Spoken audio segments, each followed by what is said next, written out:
अब हई नया अजूबा देखी लोग। अभी मान लो कि ओका के पास ले गया है वो। हाँ, इसीलिए हम कर लिए। लड़का लड़का से कर ले रहा है, कोई लड़की लड़की से कर ले रहा है, तो कोई छाका से शादी कर ले रहा है, कोई लवंडा से कर ले रहा है। ये सब तो देखे होइएगा, लेकिन ये भाई हद ही पार कर दिए। ये भाई साहब तो बकरी से ही शादी कर लिए। हाँ, एगो सरवा का तो बकरी से शादी कर ले बा। आ रिपोर्टर सन के साला कैसे पता लग जाता है, हे भगवान। इस साला पहुंच के ओकरा से इंटरव्यू लेता कि आप बकरी से शादी क्यों किए, आपको लड़की नहीं मिली। ई तो सरवा फेमस होखेला ई सब कांड रचता रसन कि हम ई सब उटपटांग चीज करें, तो मीडिया वाला ऐसा ऐसा नयका नयका यूट्यूबर मीडिया तकनीक ना कहा ये हमारा लगे अजय सन हमारे इंटरव्यू लिया सन हम फेमस हो जाए। रे तोरी बहिन के ई कौन फेमस भइल रे? आए बकरी से शादी करके फेमस हो जी सन तो समाज चाहे लोग तनी के बढ़िया कही है तोरी बहिन के, मतलब फेमस होके खातिर सरवा कुछो रे। बात तो सही है। आ लड़का अब देखा फेमस हो गया बकरी से शादी कर लेते रहे।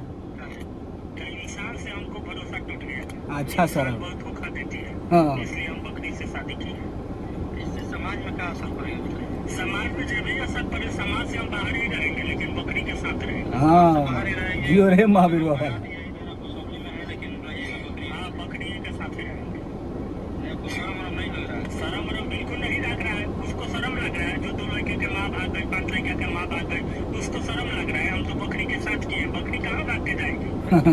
हाँ, पत्नी आपको छोड़कर भाग जाएगी। घोर कलयुग। हाँ जी, बकरी यही है, मेरी इनका बकरी है। क्या नाम है इसका?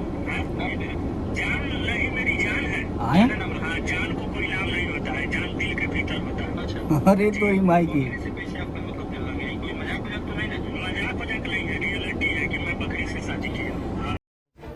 ई सरवा सन के लीला हम रोलो के बताओ तानी। ई सब फेमस होके खातिर नु ई सब साला ई रचना रचत। एगो हाल ही में रो लोग देख लो कि हम लइके लइका में एगो छोट छोट लइका बड़ा सन शादी कर ले सन का तो प्यार हो गया। अब ई सरवा बकरी से शादी, हे भगवान। ई सब नु सरवा फेमस होके खातिर गिर जाता सन, इतना नीचे साला फेमस होके खातिर गिर जीव सन। ई उम्मीद ना रहा साला, मतलब सही में घोर कलयुग चल रहा हो भाई। बकरी से शादी साला रे हद बा। आई रिपोर्टर सन के मत पूछी, तोहनी के धन बड़ा सरे सरवा, मतलब आई नयका नयका यूट्यूबर साला एकनी के केंगे पता लग जाता कि फलना गांव में वो लड़का बकरी से शादी कैले बा, फलना गांव में वो लड़का अपने में शादी कैले बा। साला वहाँ पहुँच के ही मैटर के छिया लेदर करे तरह साला रे। ऐसे मतलब देश विदेश में या दूसर राज्य में का छवि जाई, यूपी बिहार के काहे बदनाम करे के चाहता रहा साला। अच्छा चीज देखाओ सन, अच्छा चीज नहीं जरूरत तोनी के। ये सब लड़चट लोग के इंटरव्यू लेते रहता रहा तोनी के।